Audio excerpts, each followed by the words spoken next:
We are live. So let's start real quick. Just even for people who are watching the video later, just for their benefit, can we do some introductions?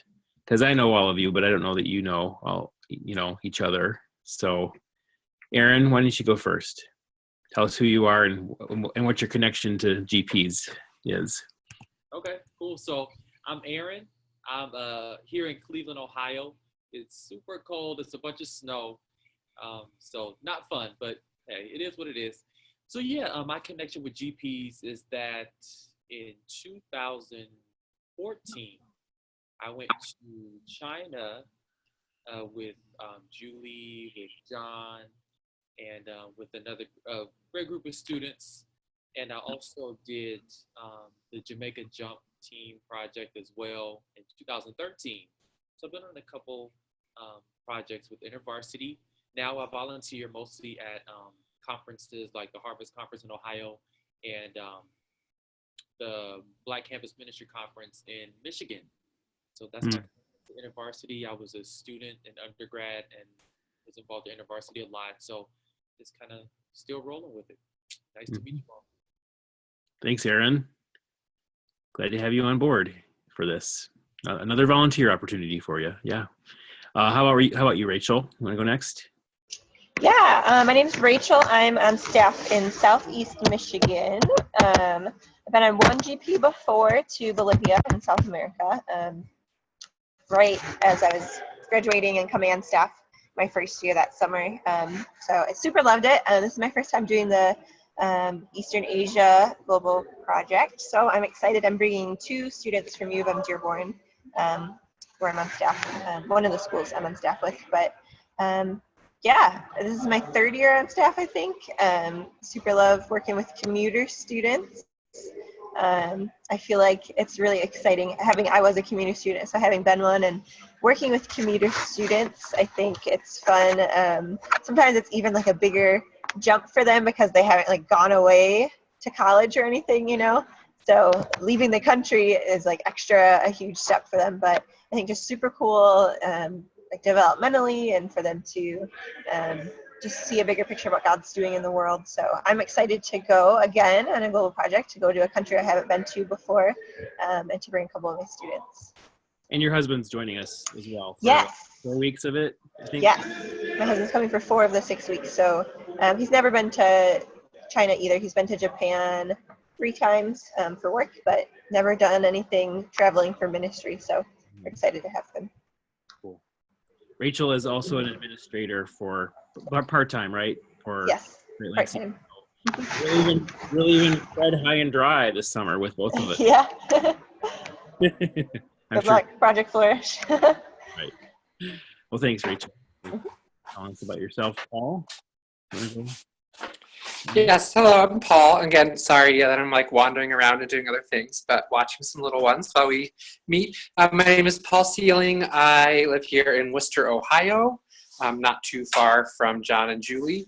And my connection to global projects is that I went to Sheening on a global project in 2007 with John and Julie and some others. And so I'm connected that way.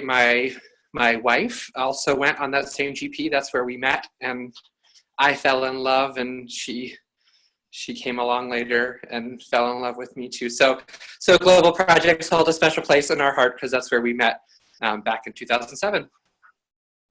Cool. Yep, I remember. I think we even wondered if you guys had like this little pretend family thing going on, and we went. Is there more to that than meets the eye? Anyway, who knows what other relationships will be handled this summer? Who knows? Well, just so you have some context, I'm going to tell you who the other coaches are, because this won't apply to everybody, but one of the people who was in the session this morning suggested that if there's 2 different coaches working with students from the same school, then we might want to have some collaboration going on, just so they're not like going after the same contacts, or if they are, then they know who's going after who. I'm not sure that will apply to you guys. Yeah, it might, because Aaron's working with Miriam, a Youngstown State student, and there's at least one other Youngstown State student being coached. So anyway, in addition to you guys, Chad Schlosser, who's on staff at Flint, is coaching. Ken Nakajima, who is on staff at at Case, is coaching, but he has an Oberlin student. Stephanie Chong, who I think you all probably know, or at least have heard of. She was on staff and is now a state cop in Michigan. She's coaching. Nate Colborn is a recent graduate of Marietta and has done some missions in Asia, so he's coaching.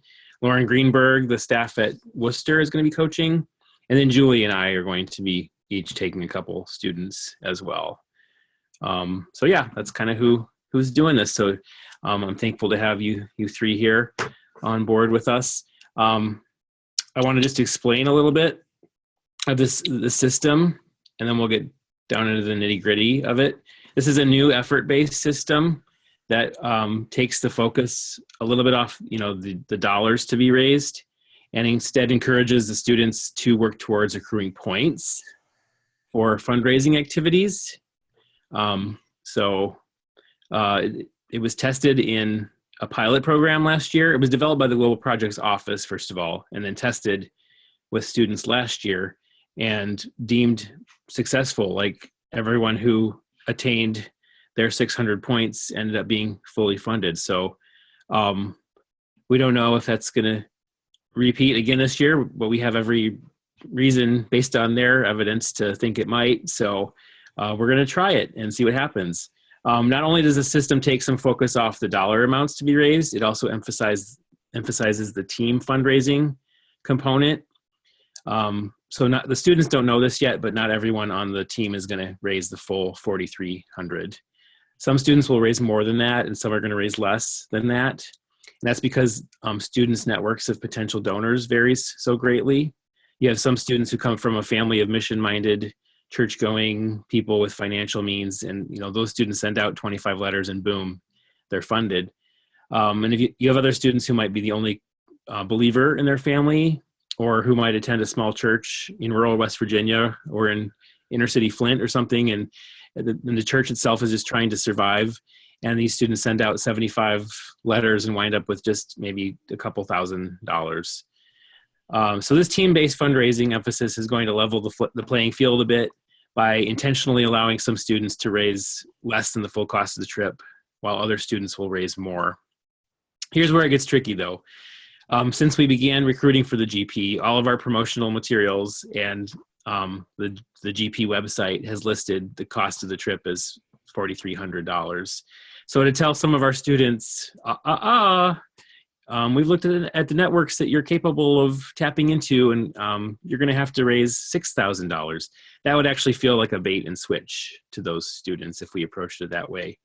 So instead, we want to convey to our students that a certain amount of fundraising effort is required of them. So our focus is on the effort more than the dollars. And this effort will be the same for everyone, regardless of the different amounts of money that will be brought in. So as you work with your student that you're assigned to, you will probably discern pretty early on whether the student will be someone who is going to bring in a surplus and has extra to share with the team, or is somebody who is going to probably fall shy of the 4,300. And we'll talk about how you will help them determine that in a little bit. So right now, the students have only been told they're going to be paired with a coach. We've told them about this new program, but we haven't really gone into great detail about it. And we've asked them to come up with a list of potential donors. I'm going to be emailing them later this evening to actually introduce them to you. I guess you guys got the email where I told you who your person is, but we're going to do the flip side of that and email them your names, and I'll copy you on that so that you're aware of when that email is sent. And in that email, we're also going to explain in more detail to them how this effort-based system works. So the first time you meet, provided that they've actually read their emails, they should have some sense of the system. So we're going to get into the nuts and bolts of coaching in a bit, but do you have any questions so far about anything I've just covered just now? Not yet. Not yet? Okay, great. Then I will proceed. So where things are at right now, we have 13 students on the team. They've received a welcome email from Julie and me that had a link to their tracker and some other things. But let's take a look at the tracker.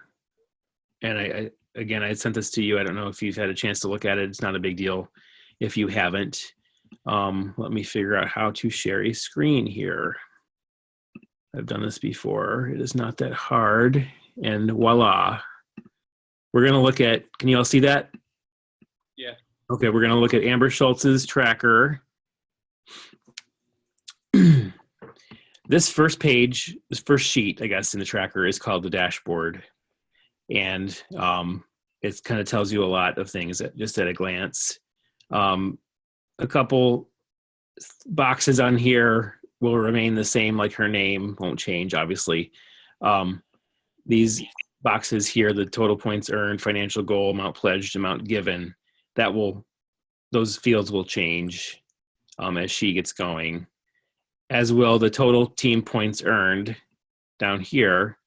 And then down at the bottom, we have actually a listing of all of the students on the project, and they won't see each other's financial goals, because remember, those are going to be different based on the student, but they will see how many points each other has earned. And so I guess that's part of what has been proven to be motivating to students is nobody wants to be the low man on the totem pole or low woman on the totem pole. So if Darrell here has 25 points and everybody else has at least 100, he's going to be like, whoa, I'm looking like a slacker here. I better get my butt in gear and get to work. And I'll explain how points are earned in a minute. It's pretty fascinating.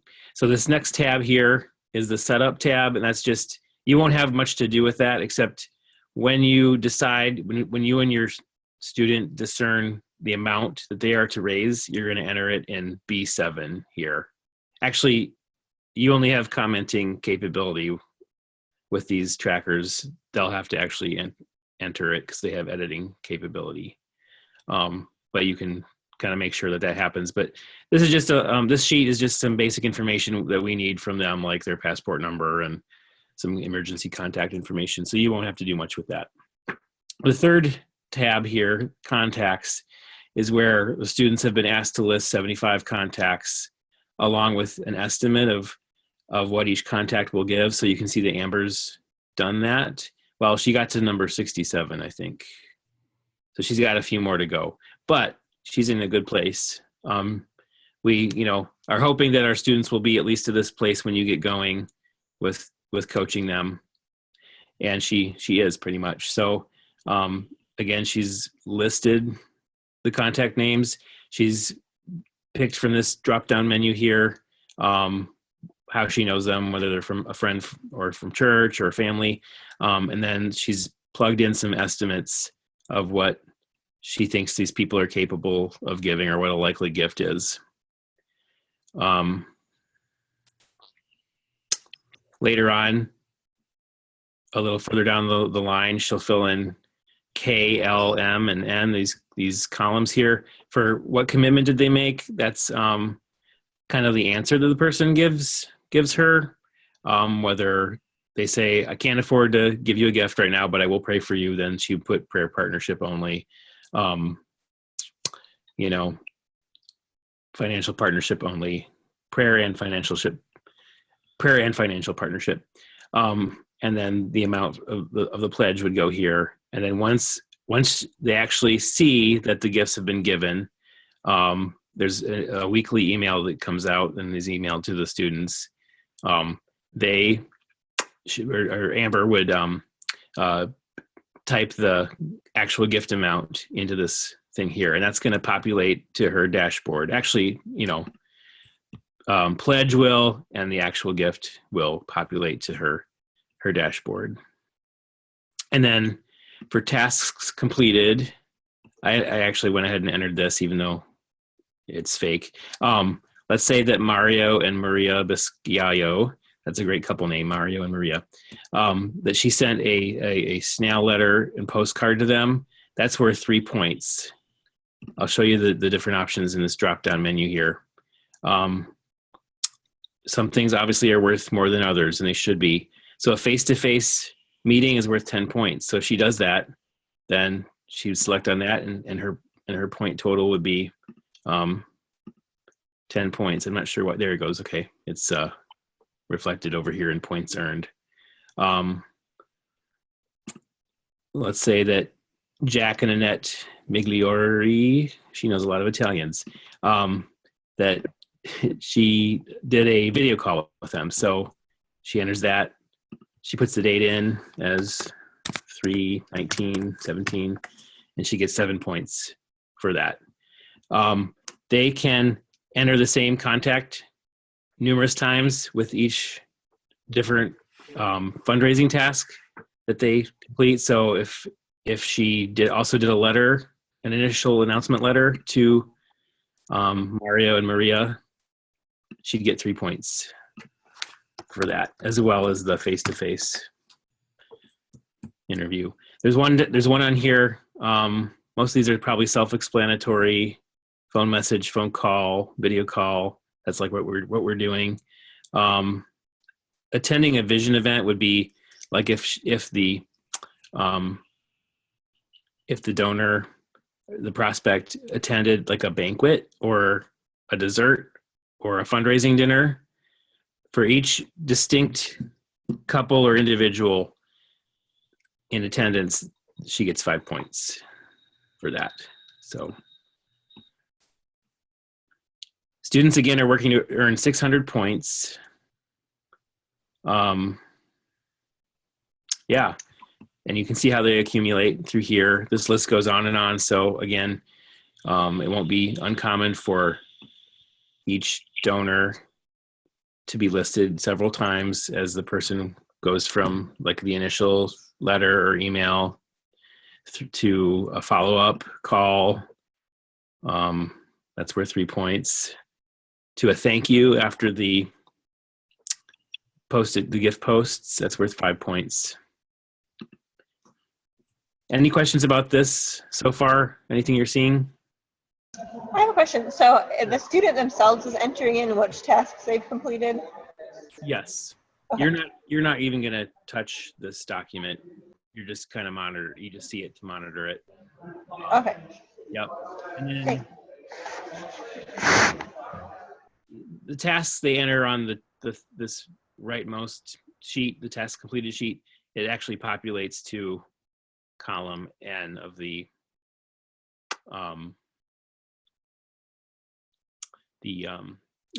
what's it called, contact sheet. I'm trying to see, it looks like only one does. Oh no, both, they've set it up so that both like the face-to-face and the snail mail show up. So that's cool. Somebody spent some time designing this. That's awesome. Any other questions you have? Okay. So let's go back to the dashboard a minute. You can see that Amber's total points went up to 20 from those things that she entered in her task completed sheet. I'm going to go ahead and enter a fake. Let's say that the Mario and Maria pledged 50 and actually gave 100. So now we go back to dashboard and you can see that her amount pledged has increased to 50 and her amount given has increased to 100. So it's pretty slick how everything, feeds together. And as long as our students don't screw up the codes, we're good. So the first thing that you want to do as a coach is work with your students to finalize his or her 75 contacts and the giving estimates for each. We really need the student to give a sober estimate of how much they think each contact is likely to give. So going back here, she has done that. And that's great. Remember, these are the estimates, not the pledges yet. She hasn't actually talked to these people, but this is kind of what she has in mind for them. So what you need to do is take a look at the estimates and actually add them up. You can do that by, you know, I don't know if you guys have added things up in Excel before, but if you hit equal sum and then what is the starting column, starting cell is J1. So J1 to J69, 67. So far she's got 2305 in estimates. Now that's low, obviously. That's just over half of what we're saying she needs to earn. So what I would do if I was coaching her is I would kind of like ask if she's lowballing these people a little bit. Like I see, like you say, Amber, I see a lot of your estimates are in the $25 range, $50 range, $15 range even. Tell me about that. Like, do you think that's shooting a little bit too low? Like, would you want to maybe start your lowest invitation number at 50? And she might have some legit reasons. Like maybe these people who she has down for $15 a month aren't working right now or are working for minimum wage somewhere. So one of the first things you want to do is kind of work with the student to make sure that their estimates really are what they should be. You know, and once you get a kind of a sense of the student's network and maybe her church background and who these people are, I see a lot of students here, university chapter under the type. It could very well be that those people can only give a $25 gift. And if that is the case, then, you know, we go with that. That's fine. Once you kind of feel like her or his or her estimated gifts are where they should be, add them up, and you're going to go back here to set up, and that's when you have the student enter their financial goal for the project in column B7. That will populate to the dashboard. So here you'll see under total financial goal their number that they're working towards. And again, no one will see that except for you and the student. Although, you know, again, they're going to see down here at the bottom under teammate names the number of points that everyone's earned and it ranked as an extra motivation for them to really be working hard. Plus knowing that last year it was proven that when you get to 600 points, you're pretty much good to go. So any questions about this so far? Okay. All right. Actually, I have a question. Sure, go ahead. So when we meet with the students, whether it be like over Zoom or if it's on the phone, is it a good idea to have this document pulled up? Yes. Yeah, I think so. Yep. I think, you know, just to have it handy to make, definitely. Yeah, I think so. Yep. I want to share also with you the support raising manual that they've received. Let me go to that next here. Okay, here we go. And Aaron, you may have seen this. I don't know if there's something similar to this was distributed during your year. This basically walks them through things like the biblical basis for raising funds for missions. Here's kind of the table of contents.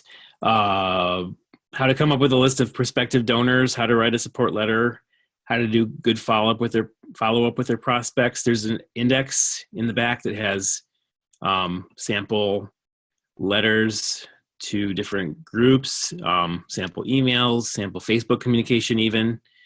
You don't need to read this manual cover to cover, but it's about 41 pages long, but you might want to skim it just so that you kind of know what information has been given to them.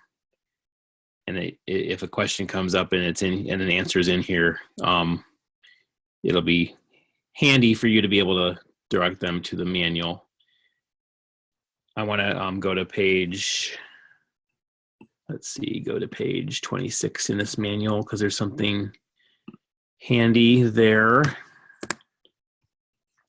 this is a support raising timeline. And we actually kind of deliberately got going with fundraising according to this timeline. Hopefully we didn't wait too long. I think it's fine. 10 weeks before the GP would be the week that starts this Friday and goes to Friday, March 24th.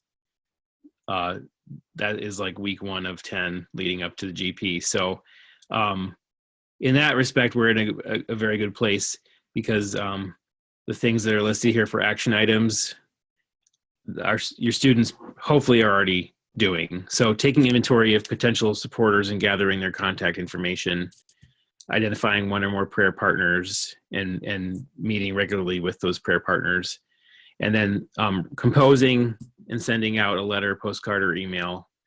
Yeah. And if, that would, when you start coaching, you'll want to like focus in on these tasks right from the get-go. So top priority for you is look at their potential supporters. Do they have 75? Do they have estimates for each person? Are those estimates realistic? And then they need to get busy writing letters and sending them out ASAP. Hopefully some of them are on spring break this coming week so that they'll have more time to do that.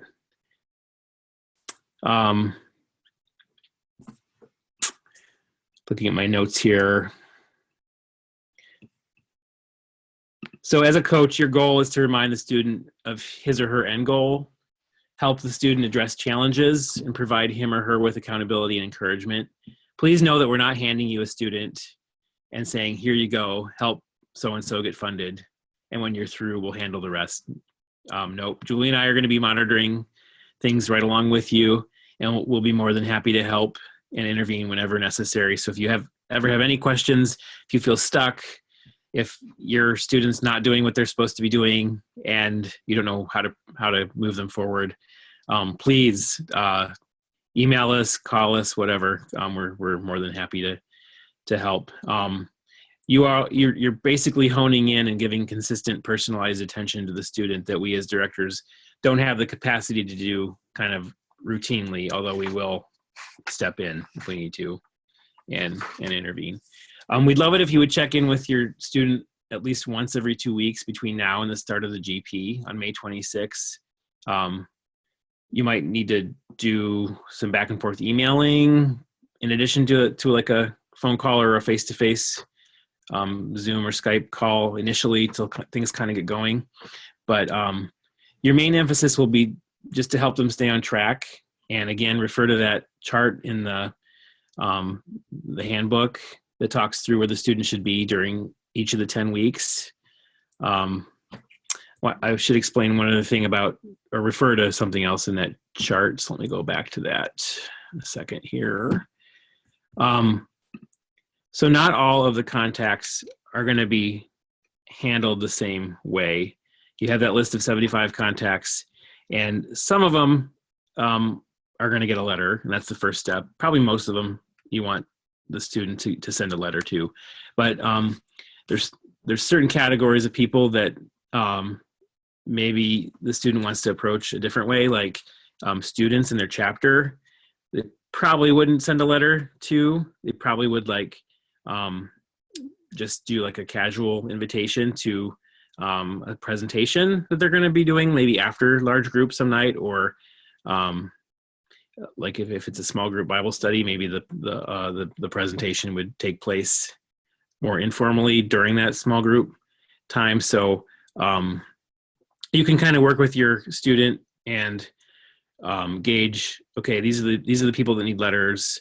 These are the people that we're going to approach in some maybe more informal way. Even if the person is planning to do a one-on-one visit, like over coffee with somebody, it's probably a good idea to still send them something ahead of time. It does a lot of the footwork. It gives the person they're meeting with some context for why they want to get together with them in the first place. And then there's no surprises when the student starts talking about China and then makes an invitation, a verbal invitation. So later on in the process, 8 weeks before GP, it mentions having the student ask advocates for referrals. Advocates are, again, like ministry champions, people that are going to help connect them to other people. So that might not apply to everybody if they have a lot of people on their list that they're confident they can approach individually and we'll give to them. But if someone's really struggling, or if someone wants to share with their whole church and they need like a foot in the door there, then that's when you can kind of recommend seeking advocates. And there is a section in this manual about advocates if that's not. I want to go into a little bit more about the actual coaching that we're doing. Let me find my document now. Are you guys familiar with the GROW model? The GROW model? Rachel is, because she's university staff. I'm not surprised the others of you are not, and I will explain that if I can find the screen here. So I will send this to you. It's pretty helpful in terms of like thinking through how to coach. And are you guys able to see kind of a Word document now with a little diagram at the top? Okay, so the GROW model is it's an acronym for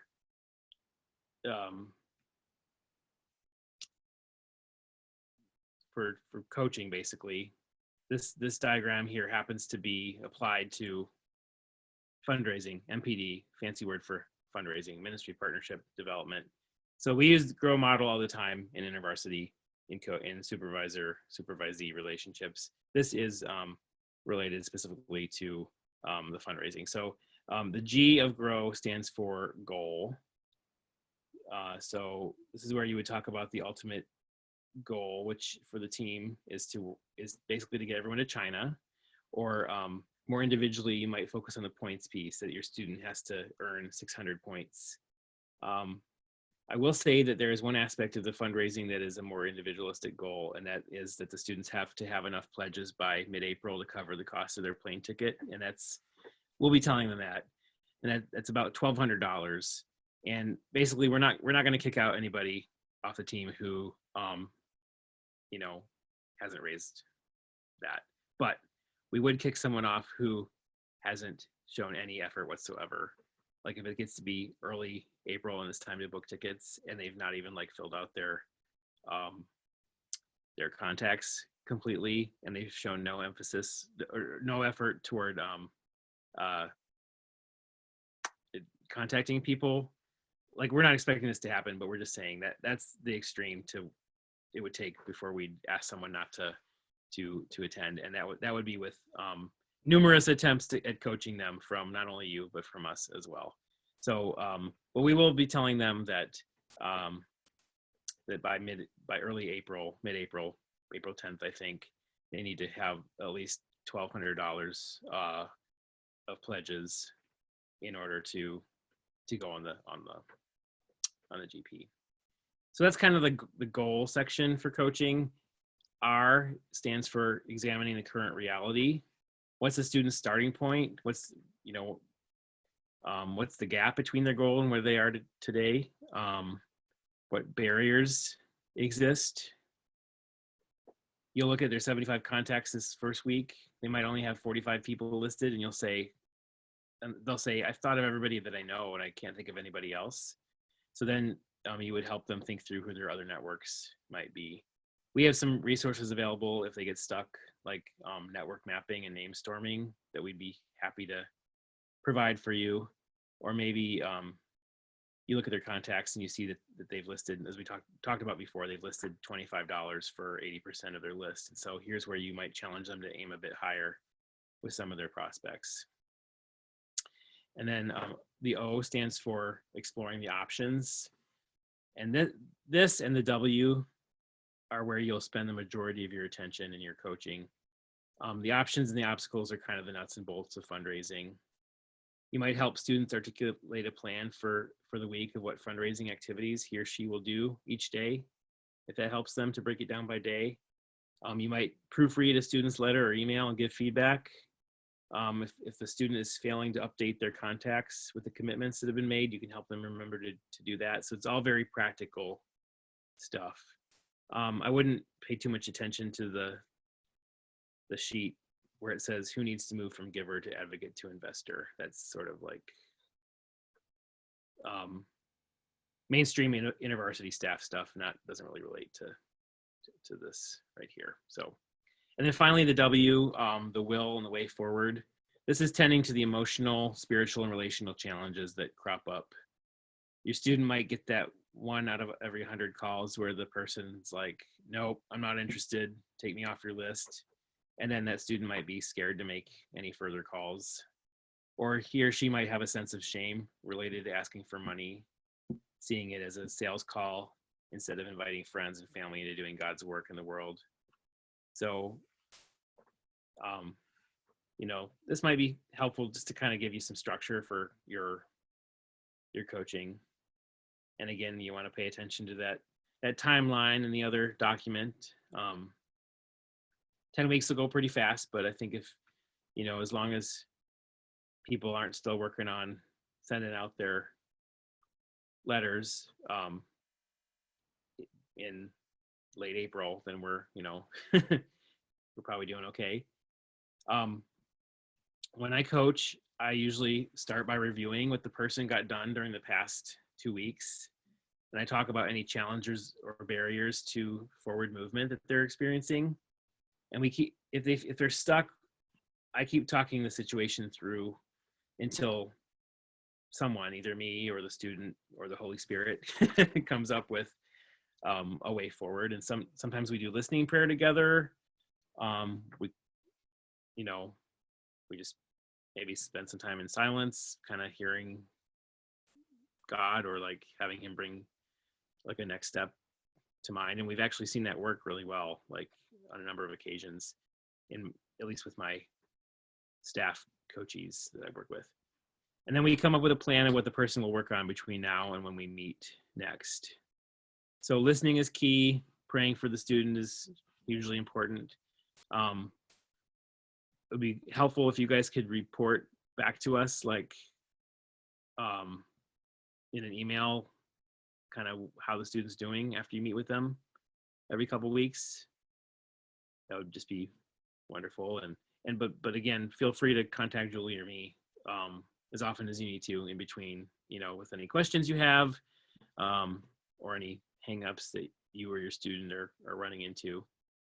So the next steps are, here are the next steps. I've emailed you your student's contact information, and tonight they're going to get an email that introduces you to them and also tells them a bit more about the team-based approach to their fundraising. So please contact in this week, say by Friday or so, to set up your first check-in and decide what your method of communication will be, whether it's phone or Skype or FaceTime or Google Hangouts, or if you live locally, a face-to-face meeting. And then you're going to want to focus this first time again on those week one. Actually, it's not week one. It's called like 10 weeks till GP. The top column of that that chart, you want to focus on getting their 75 contacts listed with estimates, and then discerning kind of what their target amount to fundraise will be. It's very likely that your student will not have all of his or her contacts filled in, even though we've been asking them to do that in some cases for 2 weeks now. So they'll need to get on that right away, and also should begin composing their prospects. Sorry, they're composing their letters to their prospects if they haven't been doing that already. So, okay. I've just thrown a ton of information at you. Questions? Other things that would be helpful for me to do to set you up well for this? I can type up sort of like a sheet of main points and email that out. good to go. I know the student I'm assigned to is Miriam, so Uh-huh. I'm gonna hit her up pretty quickly, see how she's doing, just kind of talk to her and whatnot. So Yeah. feel good about it. Great. So you know her already from both having been Youngstown State students, right? Yeah. Excellent. We were hoping that was the case. So cool. Any other questions? I know we've kind of overshot our 45 minutes here by a couple minutes, so I want to be sensitive to whatever other plans you guys have for this evening. Okay. Hi, Roma. Or is that Gabriel? It's Roma. Hi, Roma. Well, would anybody feel led to close us in prayer? Otherwise, I can, but I don't, I would gladly defer to one of you to do that if you'd like to.